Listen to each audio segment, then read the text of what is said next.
Fabiana, eu sou responsável pela cobertura do tema Mulheres Empreendedoras na revista Pequenas Empresas, Grandes Negócios. E eu queria começar pedindo para a Lohana, para a Estela e para a Luísa se apresentarem.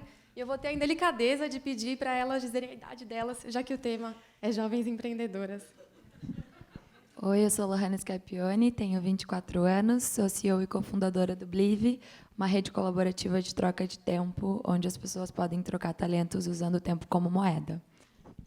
Eu sou a Estela, eu sou fundadora da Stellarium Musicoterapia Quântica. Eu utilizo os princípios da física quântica dentro da musicoterapia, para mudar a vida das pessoas. Eu tenho 16 anos, a Ana já falou. Boa tarde, eu tenho 15 anos também. Quando a Ana me convidou, meu nome é Luísa, eu sou fundadora da Gema Ventures, uma aceleradora de startups aqui em São Paulo. Antes da Gema, eu fundei a Papaya Ventures em 2012, que também era uma aceleradora de startup que ficava no Rio. E quando a Ana me chamou para esse painel, eu falei, olha, eu não sei se eu estou tão jovem assim, mas é um prazer, assim, sou jovem de espírito, então vamos lá. Eu tenho 32 anos e é um prazer estar aqui com vocês. Sou jovem também. Uma coisa que eu percebo muito nas matérias que eu escrevo, com as mulheres que eu falo, é que a insegurança ainda é o principal obstáculo a ser superado no empreendedorismo feminino. E eu queria saber se a idade, se o seu pensamento jovem mesmo, é outra barreira, faz com que essa barreira cresça. Bom, eu acho que essa barreira, na verdade, quem coloca é a pessoa, não é uma barreira de fora para dentro. Porque eu, por exemplo, eu tenho 16 anos e eu não acho que eu estou assim na idade ou fora da idade, porque eu acho que não tem idade para isso. É como eu falei ali mais cedo. As pessoas, cada momento da vida delas, elas aprendem algo novo. E parece que quando a gente passa para a próxima etapa, a gente se esquece da etapa anterior. É como eu estava falando, quando a gente é bebê, a gente aprende a direcionar as nossas emoções, a chorar, a gritar, a ter raiva, a rir. E parece que quando a gente chega na infância, os estímulos de fora obrigam a gente a conter as nossas emoções que a gente aprendeu mais cedo, mas a gente aprende a ter energia, a direcionar a nossa energia, a aprender, a fazer e tal. E aí, quando chega na adolescência, além de conter a emoção, porque a gente tem vergonha, que as pessoas vão julgar a gente pela emoção, a gente também tenta conter os nossos sonhos que a gente aprendeu a ter quando a gente é criança. E aí vai faculdade, escola, etc., para chegar na fase adulta. Só que na adolescência a gente aprende a ter energia, a contestar, a negar aquilo que falam para a gente, você não é capaz, etc., a querer independência e etc. e tal. Quando a gente chega na fase adulta, muitos adultos, eu ainda não cheguei nessa fase, mas eu vejo assim, pela minha família, os adultos parecem que se esquecem dessa parte de contestar e passa a se conformar com tudo que vem de fora. E eu acho que não é bem assim. Essa barreira de idade ela não existe. Cada fase ela tem a sua parte positiva e a parte negativa. Mas a gente tem que saber direcionar. Então, eu, como adolescente, eu procuro, ao invés de derrubar as partes que eu já passei, acrescentá-las para o que eu faço. Então, o que eu aprendi a controlar a minha emoção, a contestar, a negar e fazer acontecer, eu faço hoje. E ter 16 anos não me impede em absolutamente nada, a não ser o CNPJ, que eu ainda não tenho. Ô, Estela, aproveitando que você foi a primeira a responder, conta um pouco da sua história, assim, da empresa que você está fundando. Bom, é uma história assim, bem maluca, eu vou tentar resumir. Tudo começou desde sempre, porque eu sempre tive um lado musical e um lado de querer ajudar as pessoas. Obrigada. Obrigada. Sempre tive esse lado musical e esse lado de querer ajudar as pessoas. Então, tudo começou desde pequenininha. Eu sempre fui uma criança muito sozinha. Não tive um pai para estar do meu lado. Meu pai mora longe, ele não morreu. Mas eu não tinha ele do meu lado para me direcionar a fazer as coisas, então eu era muito solitária. Só que eu, muito comunicativa, eu não conseguia guardar a minha solidão. Então, eu via outras pessoas solitárias e eu queria ajudar de qualquer jeito. Tanto que, desde pequenininha, eu fazia judô e deixava as crianças menores ganharem de mim, porque eu tinha dó delas. De verdade, gente. Eu fazia lá o judô e eu deixava elas ganharem, porque eu não queria que elas se sentissem sozinhas, só elas sem medalha. Eu sabia que minha medalha estava garantida, porque eu era grandona. Então, eu deixava elas ganharem. Então, isso é uma coisa que já nasceu comigo. A parte musical, meus pais são músicos. Meu pai, ele rege ópera, orquestra, cantor, toca vários instrumentos. Minha mãe também. Então, é uma coisa que já nasceu comigo e eu sou apaixonada. Desde pequena eu fiz música. E aí, eu conciliei as duas coisas no tempo assim de escola, porque eu tenho a descalculia, a dislexia, então eu sou péssima para tudo que envolve escola. E aí eu comecei a usar a música para me desvencilhar disso. Comecei a fazer músicas para me ajudar na matemática, que eu tinha muita dificuldade, e ajudar os meus colegas. Então, todo comecinho de aula de matemática, eu estava lá cantando que calcular é bom e fazendo as fórmulas em forma de música. E aí eu comecei a fazer bastante na escola, fui chamada para fazer em outras escolas da rede adventista, que é onde eu estudei. E assim foi acontecendo. O momento que eu comecei a ganhar dinheiro com isso foi o momento que eu falo que é o momento da necessidade.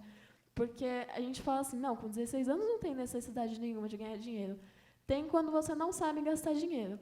Porque minha mãe me dava todo dia R$ 10 para ir para a escola e passagem, porque eu moro em Interlagos, minha escola é na Liberdade, então ela me dava dinheiro para ir. Só que eu gastava tudo em doce. Então, na hora de voltar para casa, eu não tinha dinheiro nenhum para voltar. Então, eu usava esse meu talento. Eu chegava nas pessoas do metrô e falava assim, olha, se eu cantar uma música bem bonita para você, usar o seu nome, você me dá um dinheiro para eu voltar para minha casa?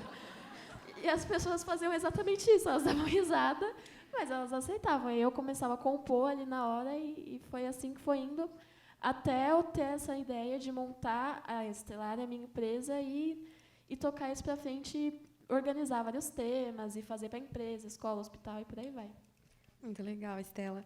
E você, Lohana, você que foi eleita pelo MIT, um dos 10 brasileiros mais inovadores, conta um pouco da sua história também, e fala se você acha que a sua idade, ser jovem, foi uma dificuldade que você teve que enfrentar. Respondendo a pergunta, primeiro, eu acho que a parte de ser jovem é algo positivo, no sentido de que nos ajuda a correr mais riscos. Quando você é mais velho, você acaba pensando, porque eu tenho as contas para pagar, eu tenho a minha família, eu tenho o que meus amigos vão pensar. E quando a gente é jovem, a gente, não tenho muito a perder, vamos lá ver o que dá, se não der, a gente arruma um jeito, a gente fala com meu pai, é mais fácil. Ao mesmo tempo que a questão de segurança, eu percebo que é sim um desafio. Querendo ou não, quando a gente é jovem, a gente se sente inexperiente e não tem tanta certeza se está tomando as decisões corretas. Isso acaba fazendo com que, por mais que quem é mais velho também está tomando uma decisão no escuro, principalmente na minha área, que é um mercado que não existe, então a gente está criando inovação, é algo novo, você se sente um pouco mais despreparado, às vezes, pela questão da experiência. Mas isso é uma coisa que você tem que resolver internamente. Com o tempo, eu acho que cada vez mais a gente vai se empoderando e passando isso da idade para ver isso como algo positivo e com muito mais para aprender. Respondido agora. Falar um pouquinho sobre o Blive. Então, acho que a história começa um pouco quando... A minha infância também, eu nasci em Salvador, na Bahia, me criei no interior da Bahia e, com 4 anos, eu fui morar no Paraná. No Paraná, eu tive muitas oportunidades, meus pais me davam educação, comida, casa, tudo que eu precisava, mas todas as minhas férias ainda eram nessa cidade do interior da Bahia. E meus amiguinhos de lá não tinham nem um pouco do que eu tinha, e foi assim que eu descobri o que era desigualdade. Comecei a questionar por que eu tenho coisas que eles não têm, a gente é amigo, a gente é igual, por quê? E foi quando eu decidi que, durante a minha vida, eu queria lutar contra a desigualdade, queria fazer alguma coisa para tornar o mundo um lugar melhor. Eu sou empreendedora social e, desde o começo do colégio, eu trabalhei muito com educação sexual para meninas carentes, ligas cidadãs, com crianças carentes há uns anos atrás. Depois trabalhei com ONGs em voluntariado. E tudo isso foi uma experiência muito interessante, mas ainda não me preenchia. E minha grande desculpa era que, para empreender socialmente, você tem que ter dinheiro e experiência, né? E, por isso, eu não fazia muita coisa, além desses trabalhos um pouco mais paliativos, um pouco mais pontuais. Mas, quando em maio de 2012, eu resolvi me questionar. Tá, Lohana? Estava assistindo numa noite com vários TED Talks e eu vi muitos projetos sociais de pessoas que impactaram o mundo sem muitos recursos. E eu voltei para olhar para mim e falei, tá, você não ter recursos e experiências é uma desculpa ou é verdade? E eu percebi que era uma desculpa. Na verdade, dá para fazer alguma coisa, dá para fazer muita coisa sem experiência e sem recursos. E naquela noite, de uma maneira mais assim despretensiosa, eu me questionei, tá, o que dá para fazer com o que eu tenho hoje, com a experiência e com a grana que eu tenho. E foi quando eu tive a ideia do Blive. No Blive você pode, por exemplo, trocar 1 hora de aulas de espanhol, você oferece 1 hora de aulas de espanhol. Por isso, você recebe um crédito de 1 hora, que na plataforma a gente chama de Time Money. Então, você pode trocar esse crédito por 1 hora de aulas de culinária, de ajuda na mudança, ou qualquer outra atividade disponível na plataforma.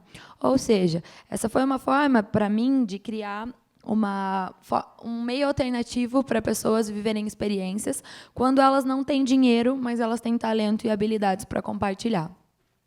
Se eu fosse contar os perrengues aqui, ia levar uma noite inteira.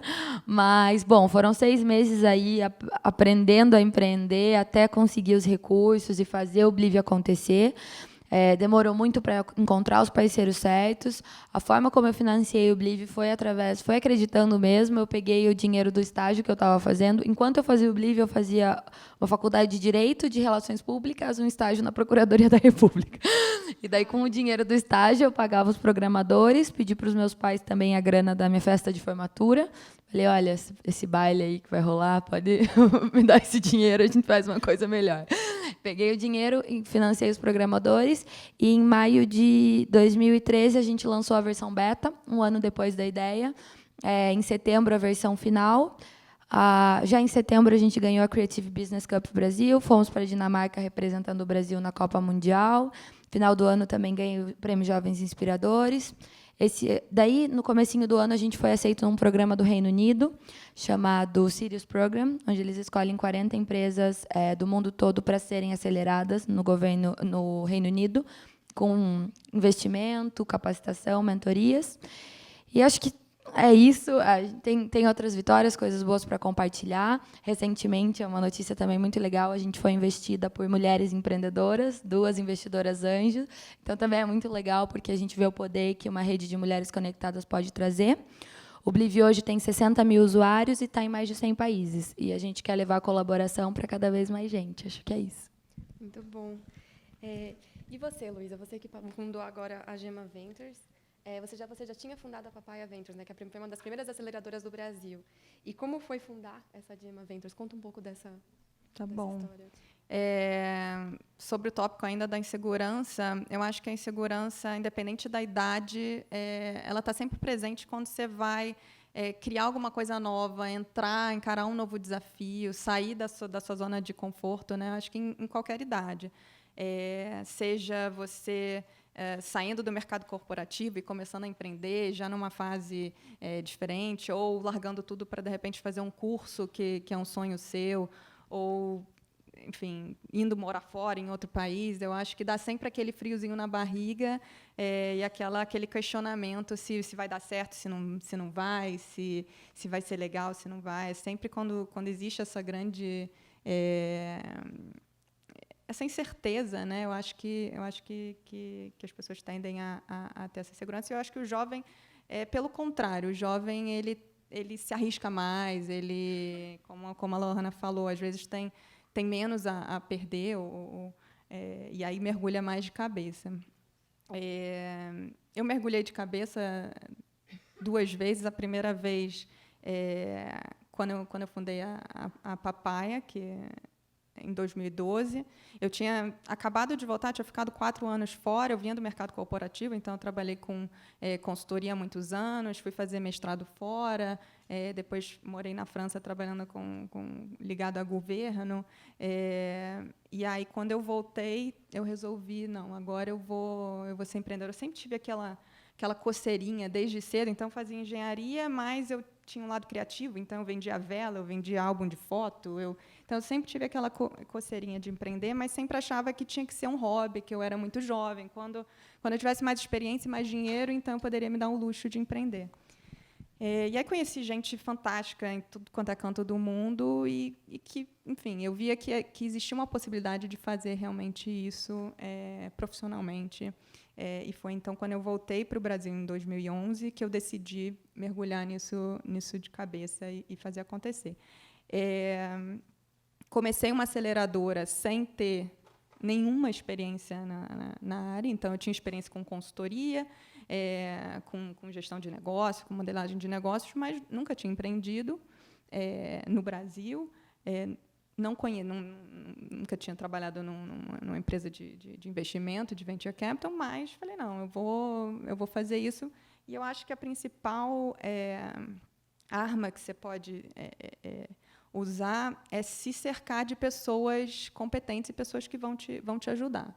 Então, ser sempre curiosa, sempre tentar entender do assunto, e, ao mesmo tempo, perguntar e falar, olha, me ajuda aqui, quer ser minha mentora nessa área? Porque é desafiador. Você passa por situações bastante complicadas, muitas vezes, e você precisa dividir, né, essas questões e pegar ideias e opiniões de quem conhece mais que você. E sempre vai ter gente que sabe mais que você em diversos assuntos e tenta trazê-las para perto.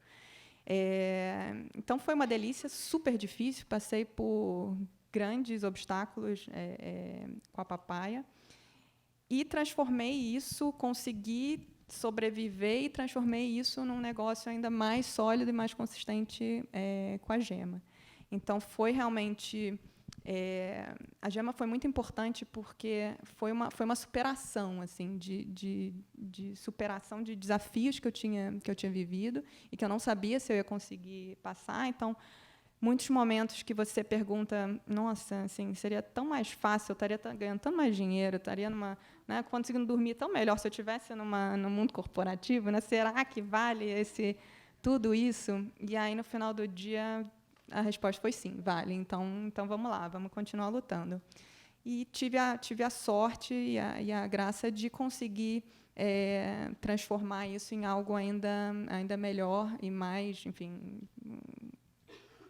com características super positivas que hoje é a Gema. Então, falando um pouco da empresa, a Gema é uma aceleradora de startup, é um nome um pouco... enfim, não sei se todo mundo conhece. A aceleradora, ela é uma incubadora de empresas, né, aquele conceito de incubadora de universidade, mas muito mais ligada ao mercado corporativo, num mecanismo muito mais intenso. Então, é um pré-anjo, digamos assim. Então, a gente faz investimento, investimento semente, a gente auxilia com mentorias, com workshops, realmente para levar o negócio de um determinado ponto para um outro que ele está mais preparado para crescer, para receber um investimento maior, para começar a ser lucrativo, sustentável. Então, a gente dá todo o suporte necessário. Então, hoje, a gente desenvolveu, com muitas lições aprendidas que a gente teve ao longo dos últimos 2, 3 anos, um programa maior, mais robusto, com mais investimento, onde a gente faz toda a parte de back-office para a empresa. Então, a gente cuida de toda a parte jurídica, contábil, comercial, apresenta para a empresa, muito mais que para investidor, tem um foco muito mais em transformar o negócio num negócio sustentável que está gerando receita e faturamento, ao invés de só focar na captação.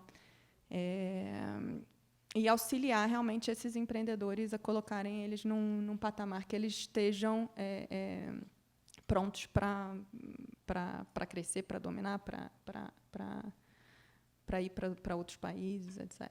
Entendi. Você falou em mentores, assim. Todas vocês tiveram mentores? Bom, eu tive, a minha está bem ali, a Priscila. A Priscila, ela é fundadora da Dream Dare, e ela, assim, ela super me ajudou a tudo que eu fiz e a confiar mais em mim mesma. Porque, quando eu comecei, muito tempo atrás, eu ainda não tinha aberto a Estelar.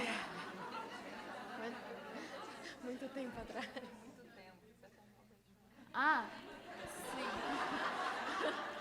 Bom, muito tempo que eu digo é 7 meses atrás, tá? Eu comecei, eu ainda não tinha aberto a Estelar oficialmente. E um problema que eu enfrentava muito, que eu enfrento até agora, é que, assim, por eu ter 16 anos, as pessoas acham que não, que 16 anos e 18 está ali. Mas eu, como uma pessoa de 16 anos empreendedora, eu digo que entre 16 e 18 tem um grande abismo, um abismo muito grande. Porque com 18 eu consigo CNPJ, eu consigo um monte de coisa e sou maior de idade. Como eu não sou maior de idade, tem muita coisa assim. Que as pessoas veem o meu trabalho, eu apresento todo o plano de negócio, que obviamente hoje em dia eu não faço mais música para a pessoa no metrô. Eu já faço algo maior. Então tem vários temas que eu abordo, espirituais, assim, uma coisa que mexe com a vida da pessoa. E as pessoas veem isso e falam, nossa, que bom, que legal, você tem 16 anos, você faz... Sim, eu faço isso cliente, que eu vou negociar. Falo assim, nossa, que legal, adorei seu trabalho, bom para você. Porque eu tenho 16 anos, a pessoa acha que por eu não ter 18, eu não sou capaz o suficiente para negociar com ela. Tipo, seu trabalho é muito bom, fico feliz, apoio todo o seu sonho, mas muitas vezes a pessoa tem um receio de confiar e ser minha cliente porque eu não tenho experiência. Aí eu até brinco, assim, eu falo a verdade, mas eu finjo que eu estou brincando. Que essa experiência eu só vou adquirir se eu tiver cliente. Porque não adianta nada a pessoa torcer por mim, mas não confiar. Então, eu acho que, assim, foi perguntado antes esses problemas da juventude. Eu acho que o maior problema é esse. Mas, por outro lado, quando a gente tem uma pessoa ao nosso lado que acredita na gente, é outra coisa. Eu vinha com essa desconfiança que começava em mim, pelo fato da minha idade e tudo mais, as pessoas acharem super bacana, mas não investir, não colaborar pelo fato de eu ter 16. Mas a Priscila é uma pessoa que deu um tapa na cara de todo mundo que não acreditou nela, desculpa o termo, porque ela conseguiu chegar onde ela sempre quis. E eu acredito que eu também tenho essa capacidade. E, assim, todo mundo pode ser independente, todo mundo consegue chegar onde a gente quer chegar, mas quando a gente tem uma pessoa que já chegou e que nos auxilia, dá a mão e fala por aqui, é por aqui, é por aqui, e que nos coloca essa autoconfiança, é excepcional. Hoje em dia eu já fechei clientes, graças a Deus. Por mais que eu tenha 16 anos, as pessoas não me olham mais como uma menina de 16 anos. Às vezes, até fechava cliente antes, só por ter 16 anos. A pessoa não queria nem saber o que eu faço. Ela achava tão lindo, tão gracinha, que ela queria investir. E hoje em dia, por eu confiar mais em mim, já não é mais assim. A pessoa olha o meu trabalho, ela gosta e ela investe, ela participa. Não por eu ser menor do que ela, mas por eu ser alguma coisa, por eu confiar em mim, por eu ir, por fazer acontecer. Inclusive, um adendo aqui, dia 14 eu vou fazer um evento beneficente, eu queria chamar todas vocês para entrar 1 quilo de alimento para doar para uma instituição com pessoas com HIV. Depois eu passo o jeitinho para quem quiser, me procura, o endereço, tudo mais, vai ser lá em Interlagos. É meio longe, mas vai ser super legal, vai ter a musicoterapia, teatro, enfim, só um comentário. Mas é isso, eu acho que, como você falou, essa coisa da mentora, pode parecer que não, mas muda a nossa vida, muda nosso jeito de ver as coisas, nosso jeito de negociar, muda tudo. E para você, Lohana? A gente participou de um programa de incubação, logo no começo do Blive. Então, bem a sequência de uma empresa, né, incubação, depois aceleração, a gente tem vivido tudo isso. E dentro do programa de incubação, o nome foi Hub Fellowship, era um programa de incubação para negócios sociais, e eles tinham um mentor em finanças. Então, a gente tinha uma reunião por mês, onde a gente falava mais sobre estratégia de captação, um pouco modelo de negócios.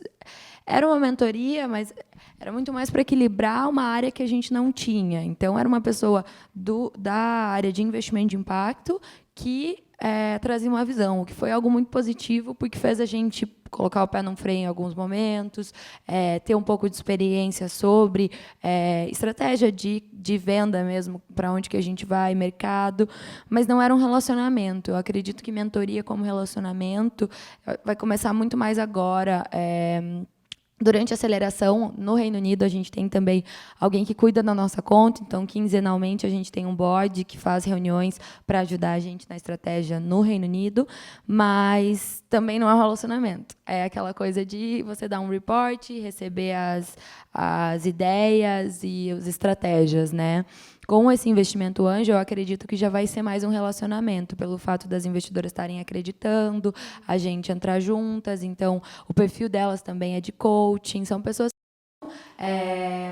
com vontade de desenvolver a empresa, desenvolver o empreendedor e ter uma visão um pouco mais completa do negócio. Então, eu acredito sim em mentoria. Para mim, eu acho que é uma coisa muito importante você ter com quem compartilhar. Hoje, o Blif está passando, isso é bom, mas a gente está tomando decisões um pouco mais importantes. Você falou da primeira vez que você falou, você disse que você falou em buscar experiência com quem estava ao seu redor. Assim. Você consegue lembrar de algum episódio que você teve que fazer isso? Buscar experiência com quem estava ao meu redor? É experiência que você não tinha. Deixa eu pensar. Eu acho que algumas capacitações no... É que eu sou muito assim, por fazer 2 faculdades, eu não tinha muito tempo para ler a mais do que a grade curricular da faculdade. Então, o que eu me acostumei a fazer? Eu assistia muito documentário. Então, eu sempre procurei online. Então, muitos empreendedores que foram meus mentores talvez não me ajudaram, mas eles estavam no YouTube dando uma palestra e isso me inspirou, sabe? Então, até por ter uma agenda um pouco complicada, fazendo tudo ao mesmo tempo, eu procurava, sim, essa experiência, mas muito mais online, assistindo e lendo sobre empreendedorismo, captação, essa parte de tomada de decisões. O que estava rolando no Vale do Silício, porque quando eu tive a ideia do Blive, um amigo meu me falou: Lohana, você tem uma startup. Daí eu fui no Google, beleza, e fui no Google ver o que era startup. Eu não sabia. Então tudo começou meio que eu me apaixonando pelo tema de empreendedorismo, e porque eu era mais do lado social, e começando a ler e me capacitar sozinha com isso, sabe? Essa é uma coisa que eu tenho até aprendido a desenvolver, e eu acho que é um aprendizado que a gente tem como empreendedor, e eu gostaria de compartilhar, que é você aprender a pedir ajuda, sabe? No começo você tem aquela coisa de não, eu que sei, eu me viro, a visão é minha, mas as pessoas que já passaram por isso e que muitas vezes cometeram os mesmos erros que você está indo cometer, elas querem te ajudar, elas estão ali para te ajudar, elas não vão ficar ofendidas ou achar que você está se aproveitando do conhecimento. Não. Então, eu acho que hoje em dia está muito melhor, assim, mas mentoria é bem importante. Eu acho que independente da idade, eu acho que todo mundo deveria ter um mentor em qualquer fase. Um super executivo de um banco, ele tem alguém lá, gostaria de ter alguém lá para trocar conhecimentos e informações sobre os desafios que ele passa lá. Da mesma forma, alguém que está começando, alguém bem novo está precisando, tem outros desafios que está passando e tem outros tipos de necessidade. Então, eu acho super válido. Eu sou suspeita para falar, porque o meu programa é todo baseado em mentoria, trazer gente para compartilhar conhecimento em N áreas, seja compartilhar um conhecimento super específico sobre uma indústria, um modelo de negócio, ou conhecimentos técnicos e específicos. Então, gerais, trazer mentores inspiracionais que venham lá conversar e falar sobre o que passaram.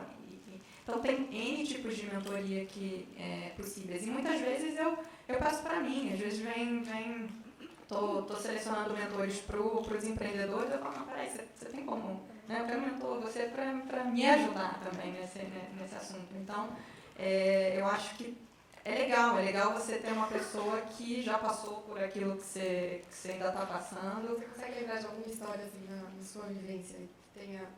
Gente, vários de mentores da Papaya, que eram investidores anjo, até a Camila conhece, que chegava no momento, eu estava discutindo um tipo de contrato e eu falava: tem como a gente bater um papo meia horinha para você me explicar aqui esse tema, o que você acha, eu devo fazer isso, não devo, esse contrato está muito leonino, não está?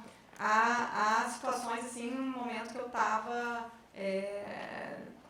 desesperada mesmo, e que, conversando também com uma outra rede de mulheres empreendedoras, eu falei: preciso de alguém sênior para me ajudar nesse assunto específico de captação, de fundraising. Então, em N momentos, assim, eu acho que a gente não pode ter vergonha de pedir ajuda e de, às vezes, perguntar coisas que a gente não sabe. Às vezes a gente fica muito, não, isso é feio, se eu falar que eu não sei, eu deveria saber, a gente carrega muito essa culpa, essa responsabilidade. Não, isso eu deveria saber, imagina, E eu acho que não, eu acho que ninguém é perfeito, cada um tem o seu talento, o seu potencial, mas tentar chamar a gente para perto com conhecimentos complementares para te ajudar a evoluir. Entendi. E eu queria saber qual foi o maior desafio assim, que vocês tiveram nas empresas de vocês, assim, na carreira de empreendedoras. Bom, eu eu acabei de falar, né? Que é esse de ou as pessoas contratarem só por ter 16 anos, ou sonhar junto e deixar quieto pelo fato de eu ter 16 anos. Por isso que agora eu já nem conto mais que idade que eu tenho, senão eu sei que as pessoas vão se utilizar muito disso. Mas fora isso, é parte de documentação, etc. Porque, no geral, como a área que eu trabalho é uma área nova, eu não tenho concorrente, eu não tenho assim, problema de mercado, porque é uma área que as pessoas querem conhecer. Então, eu faço desde dentro da casa das pessoas, família, até parte de grandes empresas. Então, né, como empresa, não tenho tanta dificuldade, mas por ser jovem, mas isso o tempo muda. A gente muda.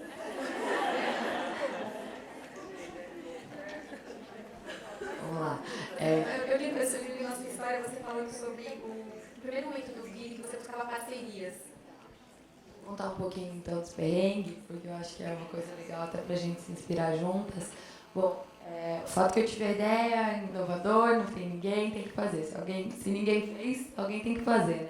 Esse foi o meu primeiro pensamento, só que, assim, primeira coisa é que você pensa que, como a sua ideia é muito nova, muito inovadora, você não pode contar pra ninguém. Então você tem que ir naquela ilusão de que é a ideia que resolve, né? Não. Então, o que aconteceu? A primeira parceria que eu fiz foi com o filho de um amigo do meu pai, que tinha uma empresa de programação e que podia fazer a parte de software design.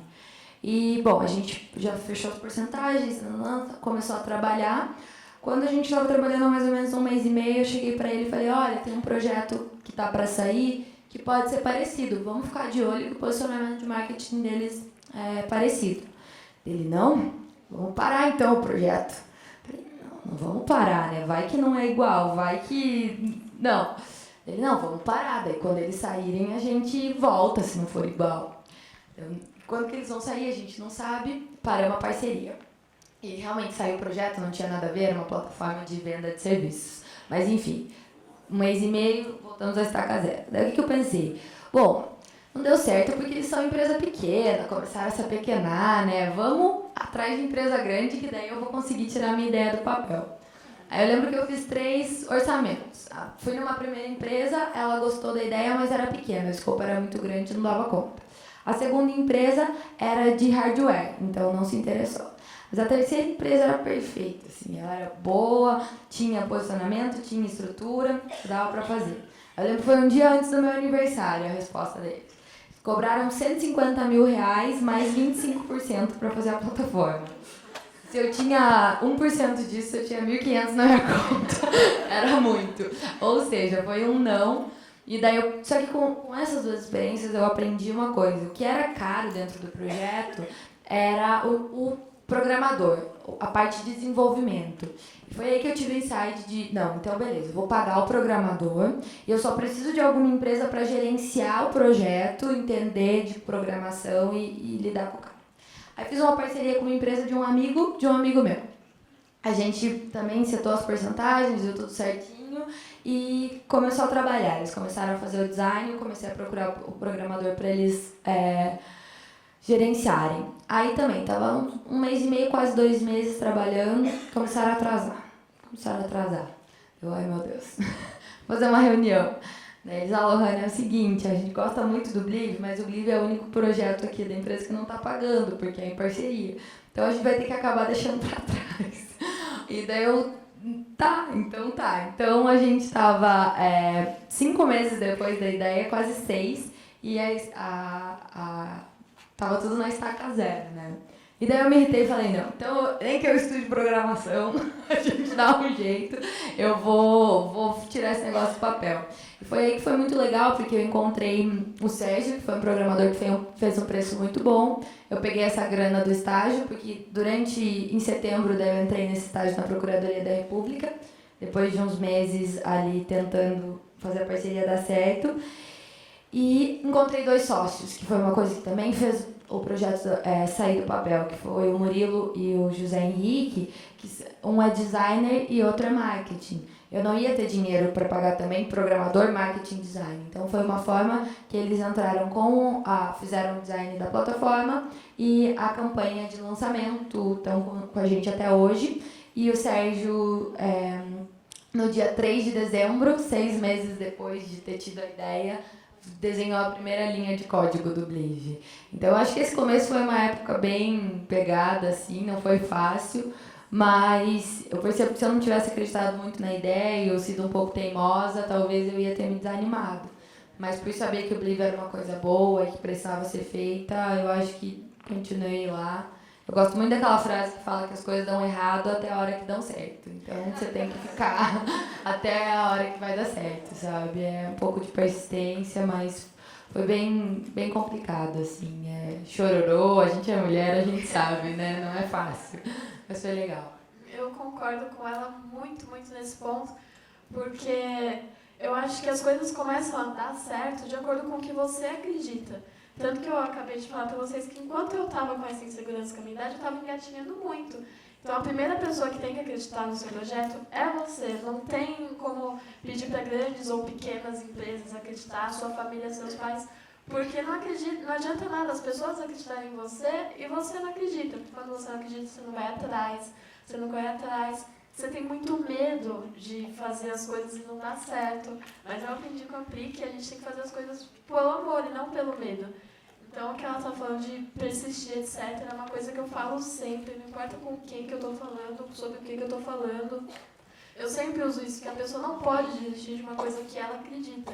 Porque desistir de algo que você acredita, desde comprar uma cebola mais barata até tomar uma decisão importante na sua vida, é uma coisa assim sua, que se você não acredita, você não vai sair do papel, você não vai sair da ideia. Não adianta nada eu daqui 10 anos tá numa grande corporação, trabalhando, ganhando o meu salário, com aquela ideia na minha mente, poxa, eu podia ter aberto uma empresa, podia ter feito funcionar.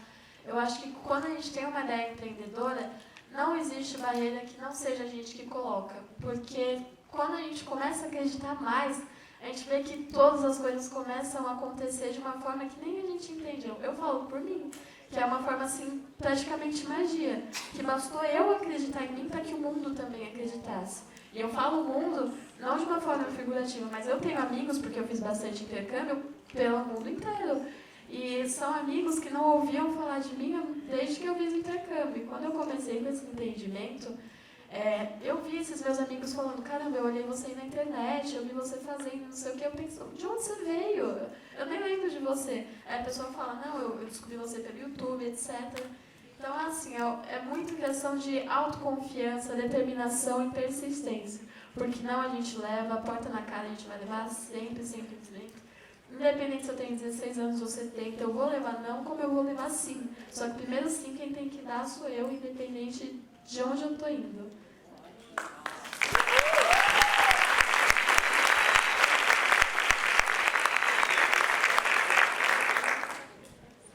Não, só rapidinho, sendo bem pragmática, tenha um bom advogado, porque sociedade é que nem casamento, né? No início é tudo flor, tá todo mundo imagina, tá tudo às mil maravilhas, mas às vezes, e não é sempre, mas às vezes pode dar problema. E se você tiver tudo acertadinho do início, é a melhor coisa. Quando tudo são flores e o futuro é lindo, é belo e é positivo, deixa a casa toda arrumadinha, né? Assina uns termos bacanas, porque aí lá na frente não tem surpresa. Porque quando a coisa começa a azedar, aí se você tentar, enfim, aí você não consegue resolver por outros caminhos. Então, eu acho que todo empreendedor tem que ter um bom advogado de confiança para ajudar, porque são coisas que você não é da área, são coisas muito particulares que você não consegue sozinha, enfim, ter ideia do que fazer, do que é certo, do que é errado. Então, você tem que ter uma pessoa boa nessa área para te ajudar. A gente agora vai abrir para as perguntas da plateia. Alguém tem alguma pergunta?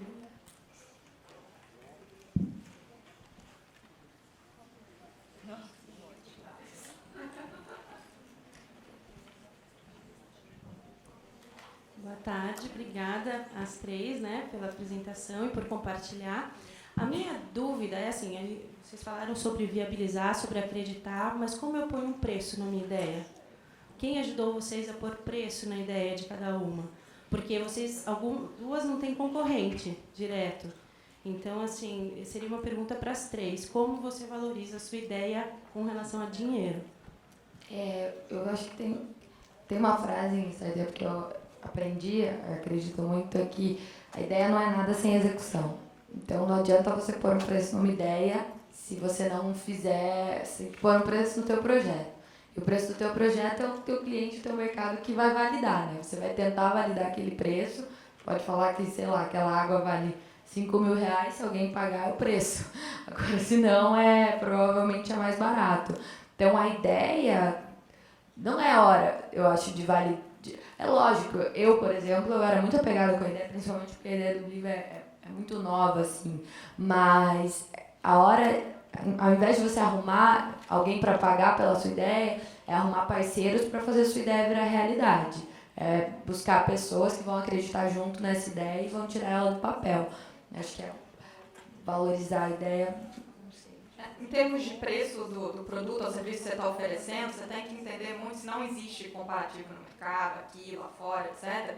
Você tem que ver o que isso está gerando de valor para quem você está vendendo. Então, vamos supor que é algo que, se ele estiver usando o seu produto, ele vai deixar de gastar R$1 milhão no que ele gastava em equipe para resolver esse tipo de situação. Então, você tem que fazer essa análise e, na hora que você for vender, você tem que comunicar isso para ele.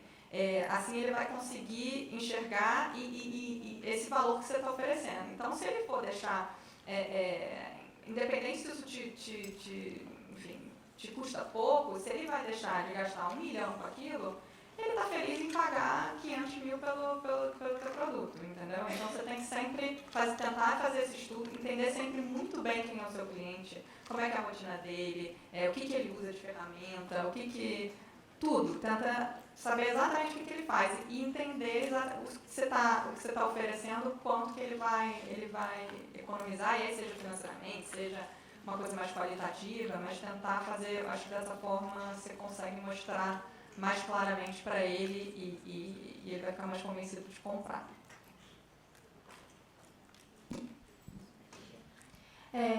Eu queria perguntar para vocês como que esses mentores chegaram até vocês, ou como vocês chegaram até esses mentores, e se eles são necessariamente da mesma área que vocês atuam, ou se eles vieram de outros backgrounds, e como isso ajuda vocês no que vocês fazem, assim.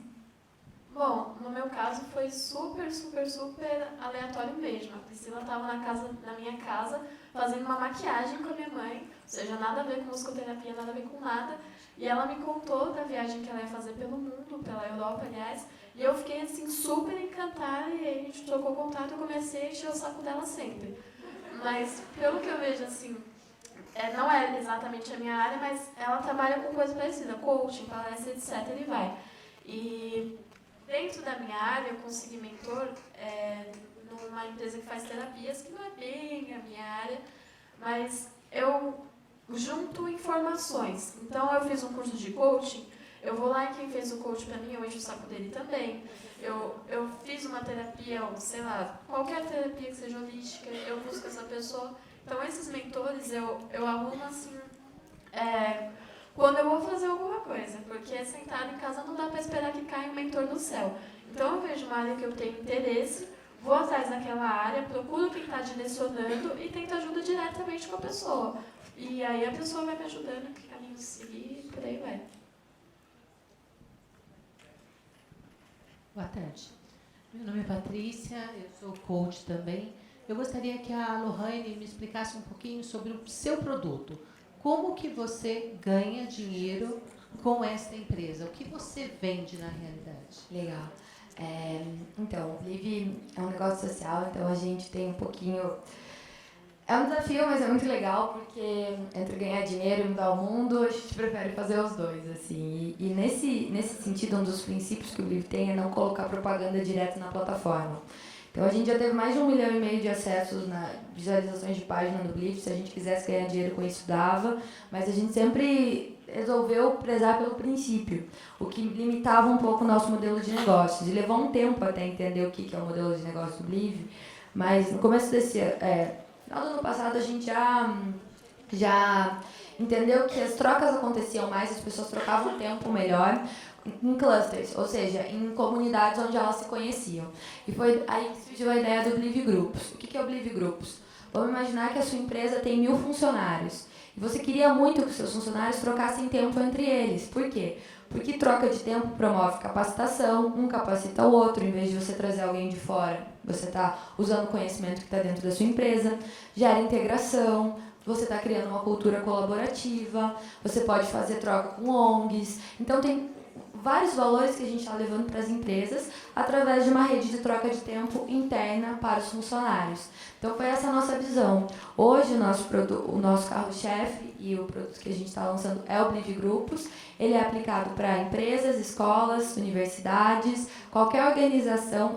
Por exemplo, dia 11, agora a gente está lançando num espaço de coworking em Porto Alegre com 500 pessoas. No começo do ano que vem, uma empresa com 2.000 funcionários. Então, o Believe Grupos é o que a gente vê como uma forma de gerar inovação social e colaboração dentro das empresas de uma maneira barata e muito divertida, que é trocar tempo.